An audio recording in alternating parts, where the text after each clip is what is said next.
This year, I have become obsessed with Discworld, Terry Pratchett's 41-part series of novels covering a fictional flat world that lies on the backs of 4 elephants, which lie on the back of a giant turtle, moving aimlessly through the universe. Are you compelled yet? Discworld is both incredibly competent as a work of fiction, a work of world building, and it is also helping me survive 2026. Now, a lot of content online about Discworld is by people who have slogged through all of these bad boys, although I would not call it a slog, more of an ever-living fount of joy. I want to start by saying that I am not a Discworld expert yet. I am trying to be. I have read 4.5 of the 41 books. I'm not even an eighth of the way through yet, but I'm in, baby. I'm all in. This video exists because I need to induct more people into the cult of Discworld, give them the ceremonial robes, and donate all of their earthly goods to charity. And by charity, I mean my personal coffers as the regional cult leader. If I sent you this video, congrats. You like Discworld now. You want to read Discworld and hang out with me in a call and talk about Discworld. We're Discworld friends now. Wait, I'm getting ahead of myself. Let me make the case for you.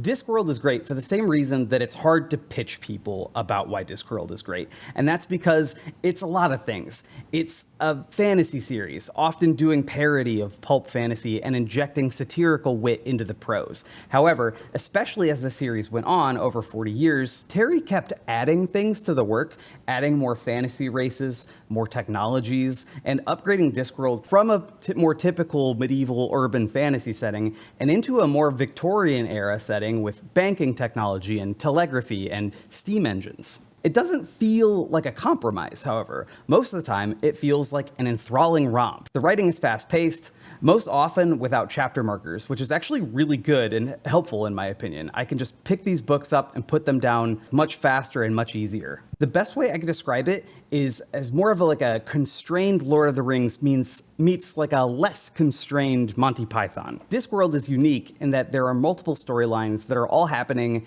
semi-concurrently, but the books themselves are all self-contained. Most of the books take place in the city of Ankh-Morpork, the biggest city in the Disc, which has a lot going on. And I realize that if you're British, you say Ankh-Morpork. I'm not going to do that. There's a sub-series about the city watchguard, which is like sort of a cop drama. There's a sub-series about wizards. There's a sub-series about a reformed con man turned entrepreneur.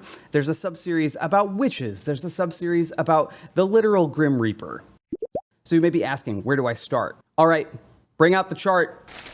You can read Discworld in absolutely any order. You never have to have known something from a previous book before you read the current book. Although I have met a couple of people who are reading it chronologically. You don't have to do that. Personally, I'm trying to read through the various storylines, but I'm rotating back through each of them instead of going back to back. Here's my personal chart so far. I started with Going Postal. It may be one of his best and very likely his most famous Discworld book. Also a really good one to start with if you want to know if you like Discworld and also what the subreddit is talking about. It was also made into a movie. I would highly recommend it. Shout out to my homie Yasha for telling me to read this book. It's totally what got me into it. Oh my God, Yasha, I just said your name and you just appeared. Yasha got me into Discworld. And I'm so grateful. There's a few books that play better after reading certain other books. My second book was Night Watch, and while it was totally fine to read on its own, it has a few characters on the periphery of the book that you spend more time with in earlier books. So this is what I have up next. I'm kind of going based on what becomes available first in my library holds list. Currently, I'm not planning to read the first 3 books right away. The first 3 books have a very different tone, and Terry hadn't quite figured out the style yet. In an interview, he suggested new readers start with Mort, which is actually the 4th book and the first in his sub-series following the character of Death, the Grim Reaper. Mort is very good. You could totally start with Mort. I really love Terry Pratchett as an author. There's interviews. He's as sharp as you would expect, but also incredibly humble. As a person, he seemed like a magnanimous soul, but also very interested in the future of media.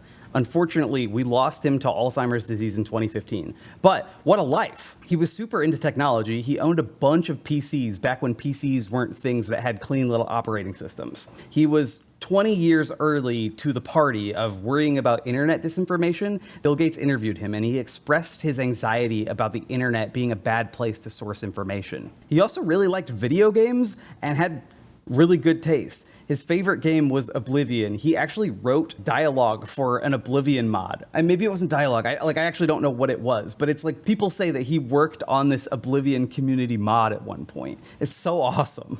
There were several video game adaptations of Discworld. 3 were released for PS1, and I'm playing the first one right now. Something that I've noticed is that whatever I read or watch tends to have secondary effects on me. When I'm in media, whether it's a game or a show or a book, I feel like I'm there. And I kind of wake up the next day with a little bit of an ambience or an atmosphere that just hangs on to me and clouds over me. It sort of colors my life. Actually, yesterday, a friend was arduously trying to get me to watch Cyberpunk Edge Runners, or even just like interface with Cyberpunk, like play the RPG, read the novels, or just like get into the world in general. I own the video game. I haven't played it yet. I know it's cool, but I also know that it's gonna bum me out and I'm gonna need energy to be able to get through it. Everyone has a slightly different approach to media, but for me, I think it's escapism. I don't know if I'm the only person like this. Please tell me in the chat or in the comments if I'm a weirdo here. I hate post-apocalypses. I really don't enjoy gritty sci-fi for any more than like 2 hours at a time. I'm very sensitive to worlds. During lockdown, my wife and I watched Veep, which is a silly show, and I could not escape the sense that just like all of these political figures on the screen, that I was a horrible and corrupt person, and I felt really bad about myself a lot, which seemed to go away after we finished the show. 2 years ago, I spent months nightly in Stardew Valley. I was really burned out at work. I needed to be able to be a little farmer man with simple goals and a simple life. However, I have noticed, no matter how dark and f***ed up the plot may seem to be in Discworld, I never really feel overwhelmed by it. Pratchett also has an amazing way of writing very briskly, but also very nonchalantly about evil. This weird power to play dark things for laughs without diminishing the threat or the stakes of the story. And it just doesn't bother me.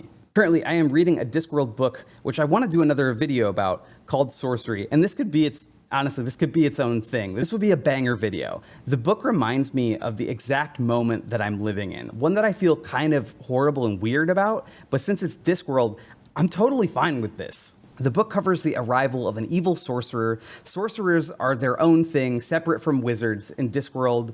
In Discworld, they're like much more powerful than wizards. They're like almost godlike. It's not like D&D where they're equals, but like the sorcerers are just like less studious or something. In the story, the sorcerer arrives.